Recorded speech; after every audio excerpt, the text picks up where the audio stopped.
After a lifetime of being ignored, I thanked my parents for surviving the inconvenience of a child in my graduation speech. They got revenge by faking a plagiarism scandal, so I took their perfect reputation and shattered it. My parents have the kind of love that makes other people jealous. They still dance in the kitchen, still go on spontaneous getaways, still kiss each other like they're 17 and drunk on hormones. People always told me how lucky I was. At least your parents are still together, they'd say, like that was some kind of gift. But the thing about having parents who are obsessed with each other is that there's no room left for anyone else. They weren't abusive, they weren't cruel, they just forgot I existed unless it was convenient. I was the third wheel in my own family, and because me and my mom were born in the same month, mine was always the one that went forgotten. No matter how many awards I won, A's I got, or gold stars I achieved, none of it ever mattered. I always came second to my parents' marriage. I had to learn how to cook for myself by 11. I learned how to braid my own hair by 12. And when I got my first period in the school bathroom, the only person I told was my diary, because my mom hadn't answered any of my calls. Still, I never said anything. I figured there was no point. I had food, I had clothes, and I had two people who seemed deeply happy. What kind of monster would ruin that? But when I graduated high school, my parents actually showed up to the ceremony. And because I was valedictorian, they got front row seats. Except, when I got up there and looked into the crowd, I saw my parents whispering to each other, barely even looking at me. They were wearing matching outfits too. So I took the opportunity to acknowledge them in my speech. I want to thank my parents who've been in love with each other longer than I've been alive. I mean that. Their relationship has survived decades, 2 recessions, and apparently, the inconvenience of having a child. Everyone laughed, and even my mom gave a weak smile. When it was over, we didn't speak much because they were already late to a dinner reservation. At the time, I had no idea how upset my dad was, until the next day when I got a call. It wasn't my parents, it was my guidance counselor. Her voice was quiet, hushed. "We found out you plagiarized your college essay, Piper." My stomach twisted.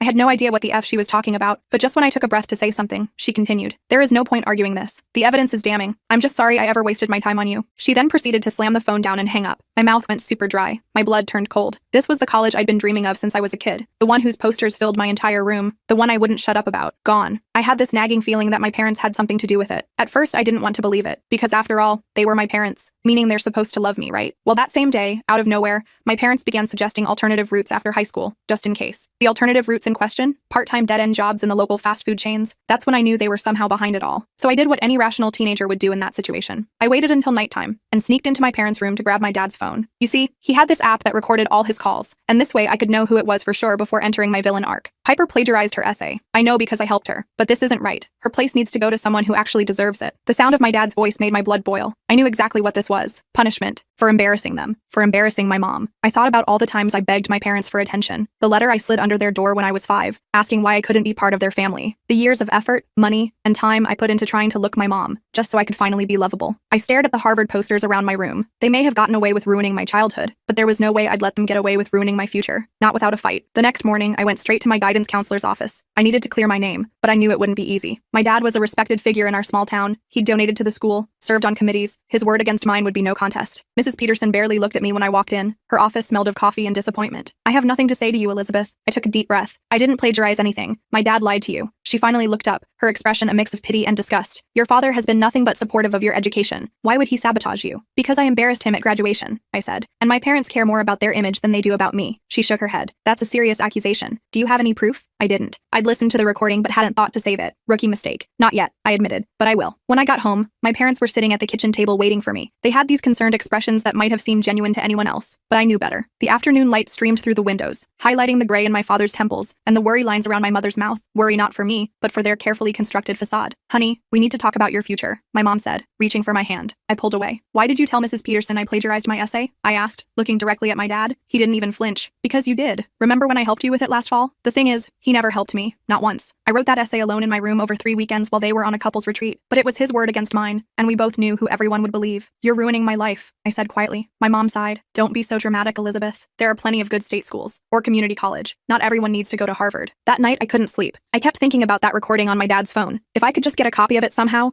I could prove he was lying, but he always kept his phone with him, and after my little nighttime adventure, he'd probably changed his password. I needed a new plan, and I needed allies, because for the first time in my life, I realized I was completely on my own against the 2 people who were supposed to love me most in the world. I decided to start with the one person who might actually believe me, my English teacher, Mr. Taylor. He was the one who had read all my essays throughout elevated school, who had watched my writing evolve over 4 years. If anyone could vouch that the Harvard essay was my authentic work, it would be him. I'd spent countless hours in his classroom after school, revising drafts and discussing literature, He knew my writing voice better than anyone. The next morning, I got to school an hour early and waited outside his classroom, my stomach in knots. The hallway was eerily quiet, just the occasional janitor passing by with squeaking wheels on their cleaning cart. When Mr. Taylor finally arrived, coffee in hand and looking surprised to see me, I almost lost my nerve. His kind eyes crinkled with concern as he took in my disheveled appearance. "Elizabeth, everything okay?" he asked, unlocking his door. The familiar smell of old books and chalk dust wafted out as he pushed it open. I followed him inside and explained the situation as calmly as I could. How my dad had lied about helping me with my essay, how they were punishing me for my graduation speech, how my entire future was being destroyed because I dared to speak up. My voice cracked several times as I spoke, betraying the emotions I was trying so hard to control. Mr. Taylor listened without interrupting, his expression growing more concerned with each word. He set his coffee down untouched, giving me his full attention. "That's a serious accusation, Elizabeth, but I've read your work for years. That essay had your voice all over it. The metaphors, the sentence structure, it was unmistakably yours. Can you talk to Mrs. Peterson? Tell her that?" I asked, hope flickering inside me for the first time since this nightmare began. He nodded slowly, running a hand through his salt and pepper hair. "I can try, but without evidence." His voice trailed off, and I could see the doubt creeping in. "I know," I said. "I'm working on that part." My hands fidgeted with the strap of my backpack, a nervous habit I'd never been able to break. Later that day, I saw Mr. Taylor and Mrs. Peterson talking in the hallway between classes. Their conversation looked intense. Mrs. Peterson's arms were crossed tightly over her chest, and Mr. Taylor was leaning forward, speaking with animated hands. When they noticed me watching from my locker, they both went quiet, exchanging a glance I couldn't decipher. Not a good sign. My heart sank as Mrs. Peterson walked away without acknowledging me. I spent the next week trying to come up with a plan to get that recording. My dad had indeed changed his password. I'd watched him punch it in when he thought I wasn't looking. 6 digits now instead of 4. And he never left his phone unattended anymore, keeping it in his pocket even when he went to the bathroom. It was like he knew I was onto him. Meanwhile, my parents were acting like nothing was wrong. They still danced in the kitchen to their favorite 80s songs, twirling around the island while dinner cooked. Still called each other those nauseating pet names, Honey Bear and Sugar Plum, that made me want to gag. Still made plans for weekend getaways to their favorite bed and breakfast in Vermont. But there was a new tension whenever I entered the room. My dad would watch me carefully, his eyes following me like a predator tracking prey, like he was waiting for me to make a move. My mom would try too hard to include me in conversations, her voice unnaturally bright, as if that could make up for 18 years of neglect. I needed help, so I reached out to my only real friend, Quinn. We'd been close since middle school, bonding over our shared love of true crime podcasts and the fact that we both felt like outsiders. Her parents were divorced and constantly fighting over her,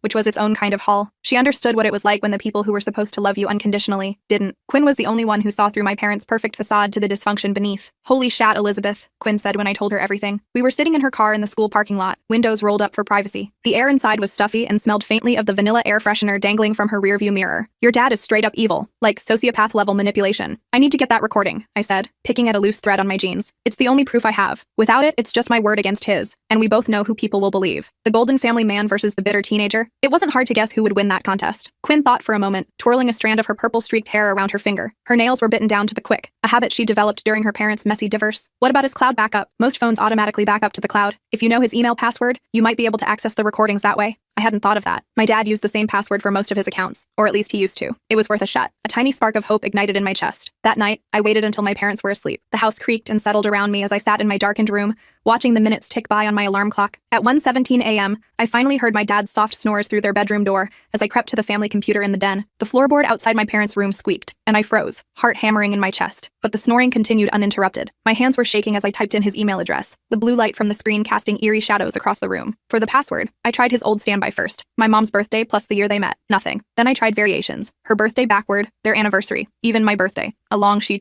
Nothing worked. Each failed attempt increased my anxiety, a cold sweat breaking out across my forehead. After about 20 minutes of failed attempts, I was about to give up when I remembered something. Last Christmas, I'd overheard him telling my mom he'd updated all his passwords to be more secure. She'd laughed and said, "Not for me." They'd exchanged that nauseating look they always shared when they thought they were being clever or romantic. On a hunch, I tried a more complex version of their wedding date, the month, day, and year followed by forever, the kind of cheesy thing they would think was clever, but still somewhat secure. The email loaded. I was in. I had to clamp a hand over my mouth to stifle my gasp of surprise. I searched through his cloud storage, looking for the call recording app's backup files. There were hundreds of audio files, all labeled with dates and phone numbers. My dad recorded all his calls, a habit from his corporate days that he claimed was for liability protection. I found the one from the day after graduation, a call to my school's main office that lasted just over 4 minutes. My pulse quickened as I clicked on it. I downloaded it to a USB drive I'd brought with me, my heart racing the entire time. The progress bar seemed to move in slow motion. Every small noise from upstairs made me jump. Then I carefully logged out, cleared the browser history, and went back to my room, clutching the USB drive like it was a lifeline. I didn't dare listen to it there. I needed to be somewhere safe, somewhere my parents couldn't interrupt or overhear. The next day at school,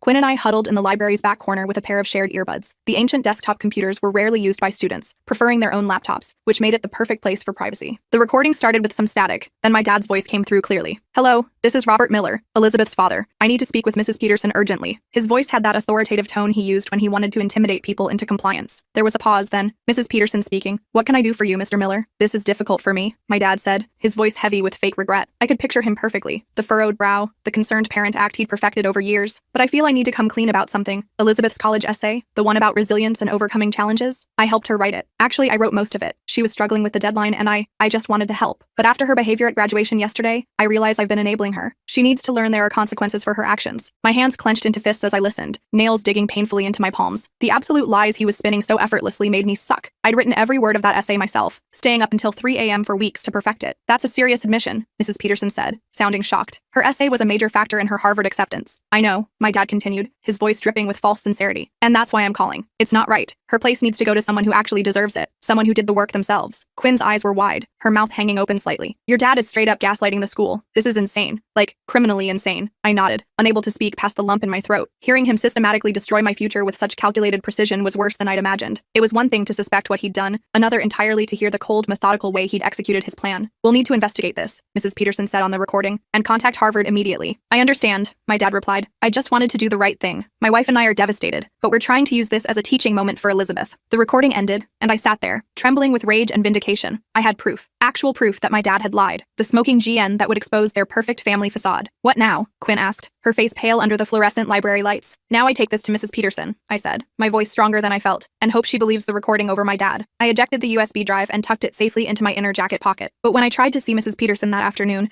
her secretary, a woman who'd always seemed to dislike me for no apparent reason, said she was in meetings all day. "You'll have to come back tomorrow," she said without looking up from her computer. It felt like the universe was conspiring against me, but I wasn't giving up. I'd waited too long for this chance. When I got home, my parents were waiting for me in the living room. The curtains were drawn, casting the room in an unnatural twilight despite the sunny day outside. My mom had that pinched look she got when she was trying to hide her annoyance, lips pressed together, nostrils slightly flared. My dad was holding a piece of paper, his expression unreadable. "We need to talk about this," he said, holding up what I now realized was a printout of my browser history. My blood ran cold. I'd cleared it. I was sure I had, but apparently not thoroughly enough. My father's IT expertise had come back to haunt me. "You accessed my email last night," he continued, his voice dangerously calm. "That's a serious invasion of privacy, Elizabeth." My mom shook her head, her perfectly highlighted hair swinging with the movement. "We're very disappointed. First the plagiarism, now this." Her voice cracked with what sounded like genuine emotion. She'd always been good at crying on cue, a skill I'd witnessed countless times at parent-teacher conferences when she needed to appear concerned about my academic progress. I wanted to scream. They were turning it around on me, making me the villain in their story, just like they always did. It was their favorite tactic: Darvo, deny, attack, reverse victim, and offender. I'd learned about it in psychology class, never realizing how perfectly it described my parents' behavior. "I know what you did," I said, looking directly at my dad. "I heard the recording. You lied to Mrs. Peterson about my essay." The USB drive felt heavy in my pocket, my one piece of leverage. For a split second, something flashed across his face. Guilt, maybe,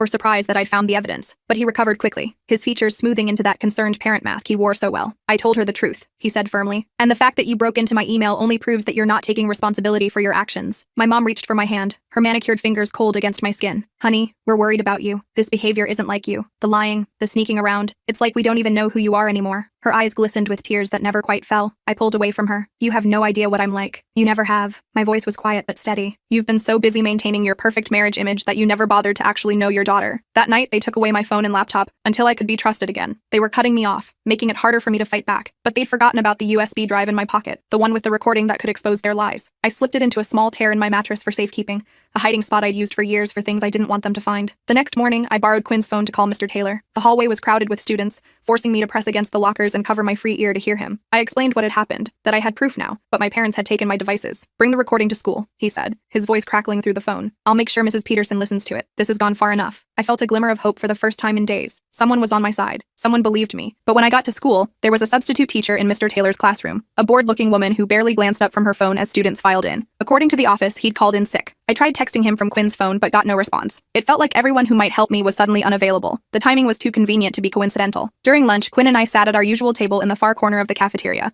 away from the popular kids and their judging eyes. The smell of overcooked tater tots and mysterious meat product hung in the air. "Something weird is going on," I said, pushing my untouched food around my tray. "It's like my parents are always one step ahead. First Mr. Taylor disappears, then Mrs. Peterson is suddenly unavailable." Quinn nodded, taking a bite of her sandwich. "Your dad knows people in this town. He's on like every community board. He could be pulling strings." The thought made my stomach churn. How far would they go to maintain their perfect image? To punish me for daring to speak the truth? The walls felt like they were closing in around me. After school, I went straight to Mrs. Peterson's office, determined to make her listen to the recording. But when I arrived, she wasn't alone. My parents were there, sitting across from her desk with concerned expressions. My mom's eyes were red-rimmed, as if she'd been crying. My dad had his arm protectively around her shoulders. "Elizabeth," my mom said, her voice syrupy sweet. "We were just discussing your situation." Mrs. Peterson gave me a tight smile, her hands folded neatly on her desk. "Your parents are very concerned about you, Elizabeth. They've shared some things that frankly have me concerned as well." I clutched the USB drive in my pocket, my lifeline to the truth. "What things?" My dad cleared his throat, the sound unnervingly loud in the small office. "We told Mrs. Peterson about how you've been struggling lately, the lying, the breaking into accounts. We're worried this is more than just typical teenage rebellion. They were painting me as unstable, as someone whose word couldn't be trusted." I looked at Mrs. Peterson, trying to gauge if she believed them. Her expression was professionally neutral, but there was a hint of pity in her eyes that made my blood boil. "I have proof," I said, pulling out the USB drive. "A recording of my dad admitting he lied about helping me with my essay." Mrs. Peterson took the drive hesitantly, holding it between two fingers as if it might bite. "I'll listen to this, but Elizabeth, your parents have suggested you might benefit from some time with our school counselor to work through these issues." They were trying to discredit me before anyone even heard the recording, make it seem like anything I said or did was just the product of a troubled mind. It was clever, in a twisted way. My father had always been good at chess, thinking several moves ahead. This was just another game to him, with my future as the prize. I left the office feeling defeated, even with proof. Would anyone believe me over my perfect, respected parents? The hallways were empty now, my footsteps echoing against the lockers. I felt more alone than ever. That evening, my parents acted like nothing had happened. They made dinner together, laughing and touching each other constantly as they moved around the kitchen. My mom chopped vegetables while my dad stirred something on the stove that smelled like garlic and herbs. I sat at the table, watching them perform their usual routine, wondering how I never noticed before how rehearsed it all seemed. "We're thinking of going away this weekend," my mom said casually, sliding a glass of water toward me. "Just a quick trip to the lake house. You're welcome to join us, of course." The lake house was 3 hours away, completely isolated with spotty cell service at best. If I went there, I'd be cut off from Quinn, from Mr. Taylor, from anyone who might help me. The perfect place to further isolate me. "I'll pass," I said, not touching the water. My dad frowned, turning from the stove. "It might be good for us to spend some time together as a family, reset things." His tone suggested this wasn't really a request. "There's nothing to reset," I replied. "You lied to destroy my future because I embarrassed you. That's not something a weekend at the lake can fix." My mom sighed dramatically, exchanging a meaningful look with my dad. "See, Robert, this is exactly what I was talking about. The paranoia, the accusations. I'm really worried about her. They were gaslighting me, trying to make me doubt my own reality. But I knew what I'd heard on that recording. I knew the truth, and I wasn't going to let them rewrite it." Later that night, my phone buzzed with a text from an unknown number. It was Mr. Taylor. "Sorry I wasn't at school today. Your parents called the principal, said you were making false accusations against them because of the Harvard rejection. They're trying to get ahead of the story. Be careful." So that was their game. They were systematically cutting off all my potential allies, making sure no one would believe me. I was running out of options, the walls of their manipulation closing in around me. The next day, Mrs. Peterson called me into her office. She looked uncomfortable as I sat down across from her, fidgeting with a pen on her desk. The USB drive sat between us, like a small grenade waiting to explode. "I listened to the recording," she said, not quite meeting my eyes. "And I've spoken with your parents again." My heart raced, hope and dread battling in my chest. "Then you know my dad lied." She hesitated, her fingers tapping an irregular rhythm on her desk. "Your father has explained that the recording is out of context, that he was actually referring to a different essay, one from your junior year that he helped you with significantly." I couldn't believe what I was hearing. "That's not true. You can hear him specifically mention my Harvard essay about resilience." My voice rose with each word, desperation creeping in. "Elizabeth," she said gently, using the tone adults reserve for children they think are being irrational, "your parents are very concerned about how you're handling this rejection. They've shown me some concerning texts you've sent them, accusing them of sabotage, of not loving you." Texts? I hadn't texted them anything like that. They must have fabricated messages to show her. My father worked in IT. Creating fake text screenshots would be child's play for him. "They're lying," I said, my voice shaking. "They've always been like this. They care more about their perfect marriage than they do about me. They always have." Mrs. Peterson's expression softened into pity, the worst possible reaction. "I think you might benefit from talking to someone professional about these feelings. It's normal to be upset about college rejections,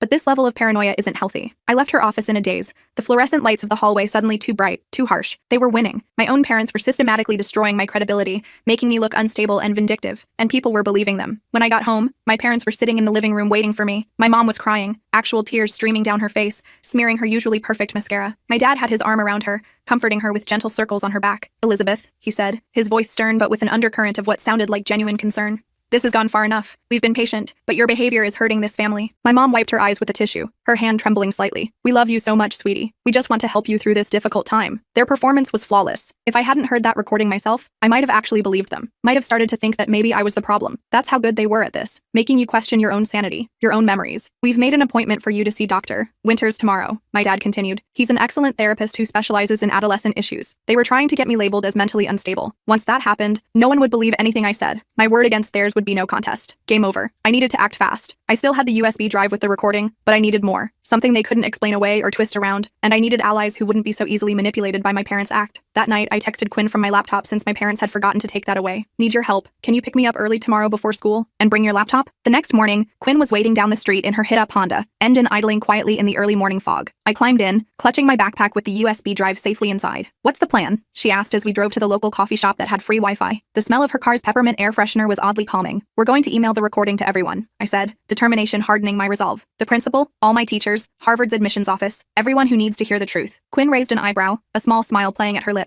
Nuclear option. I like it. We set up at a corner table and I plugged the USB drive into her laptop. But when I tried to open the audio file, an error message appeared. File corrupted. No, I whispered, trying again. Same result. This can't be happening. Panic rose in my throat, threatening to choke me. Quinn tried a few recovery programs she had, but nothing worked. The file was completely unreadable. My evidence had vanished as if it had never existed. Did you make a backup? She asked, her voice gentle. I shook my head, fighting back tears. I didn't have time. My parents took my devices right after I downloaded it. My one piece of hard evidence was gone, and I had a sinking feeling it wasn't an accident. My dad must have found my hiding place and tampered with the drive. With his IT background, he would know exactly how to corrupt a file to make it unreadable. What now? Quinn asked, reaching across the table to squeeze my hand. I took a deep breath, pushing down the despair that threatened to overwhelm me. We need a new plan. Something they won't see coming. I stared at Quinn's laptop, my mind racing. The corrupted file felt like the universe's final screw you in this whole mess, but I wasn't ready to give up. Not after everything. Wait, I said suddenly, grabbing Quinn's arm. My dad records all his calls. There might be more. What if he called Harvard directly too? Quinn's eyes widened. That would be the smoking gun. But how do we get access to his account again? I thought about it for a minute, drumming my fingers on the table. He changed his email password.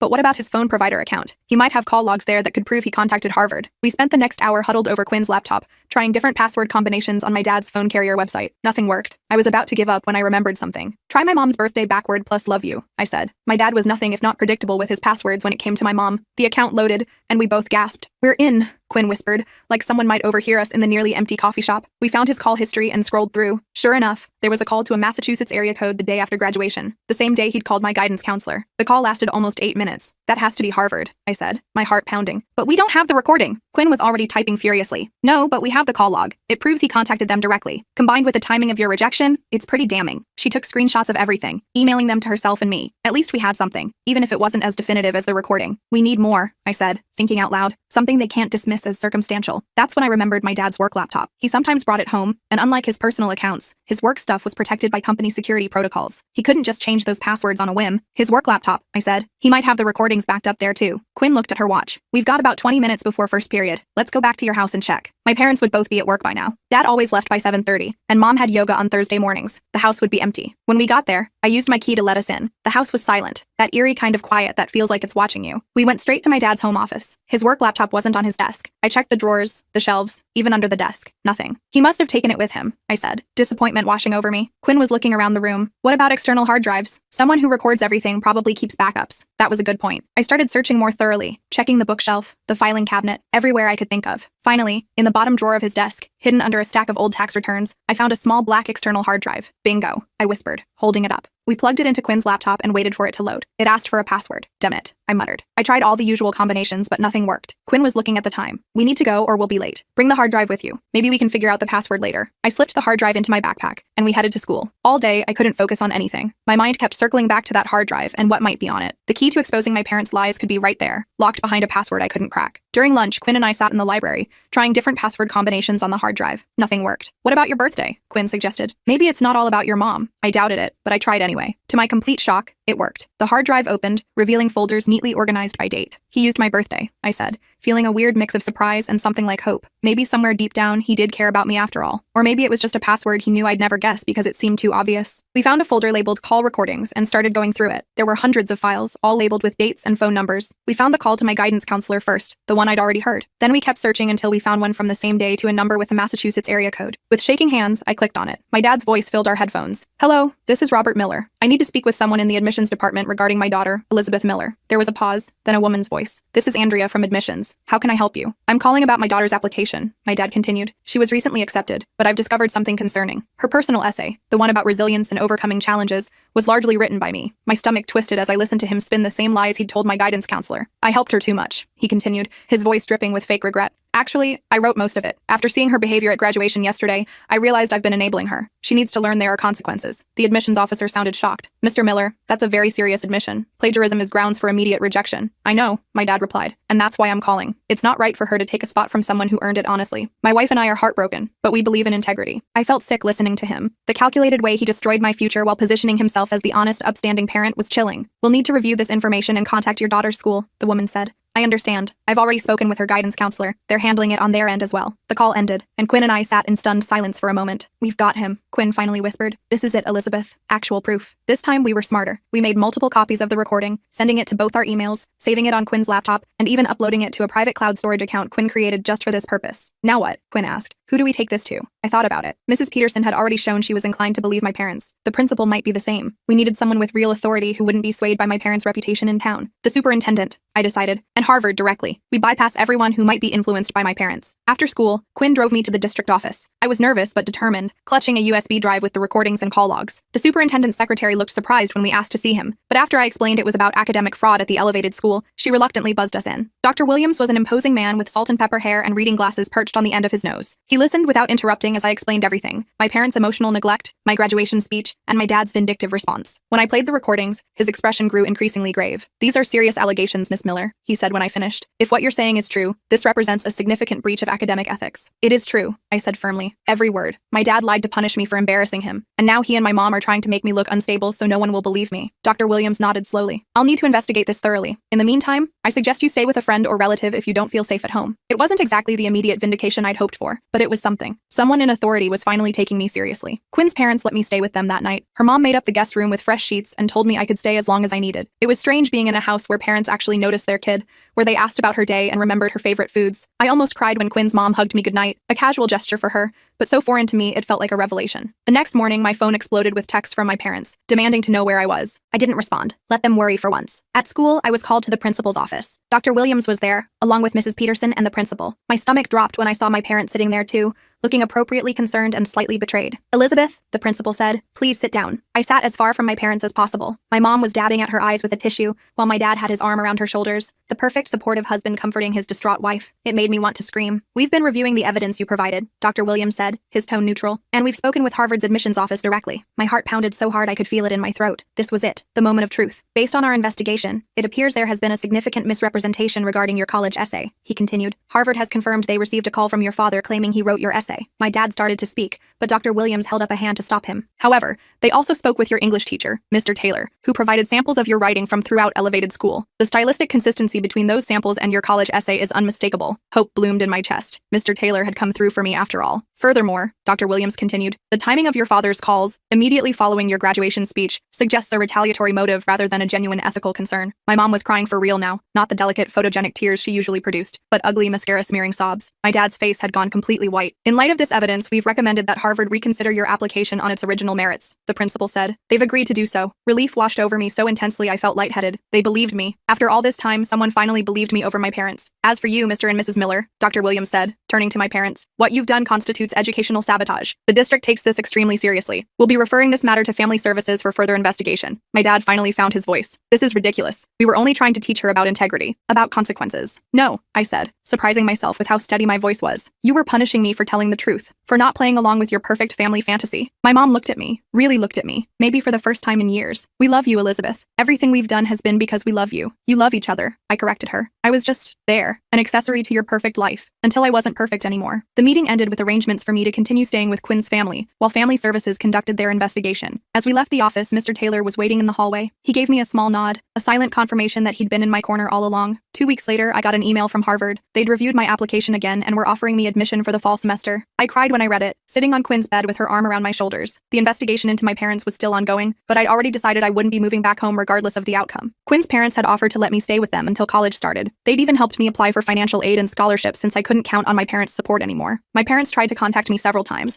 leaving voicemails that ranged from apologetic to defensive. I wasn't ready to talk to them yet. Maybe someday, but not now. Right now, I needed to focus on my future, the one I'd earned, the one they'd tried to take away. The last day of school, I cleaned out my locker and found an old photo tucked into a textbook. It showed my parents and me at some school function years ago. They were looking at each other with those lovesick expressions, while I stood slightly apart, smiling hopefully at the camera. I'd spent so many years trying to be seen by them, trying to earn a place in their perfect little world. I put the photo back in the textbook and left it in the locker. I didn't need it anymore. I was finally free to build my own life, one where I wouldn't be anyone's afterthought. As I walked out of the school for the last time, Quinn waiting for me in the parking lot, I felt lighter than I had in years. My parents might have the kind of love that makes other people jealous, but I had something better now, a future that was entirely my own.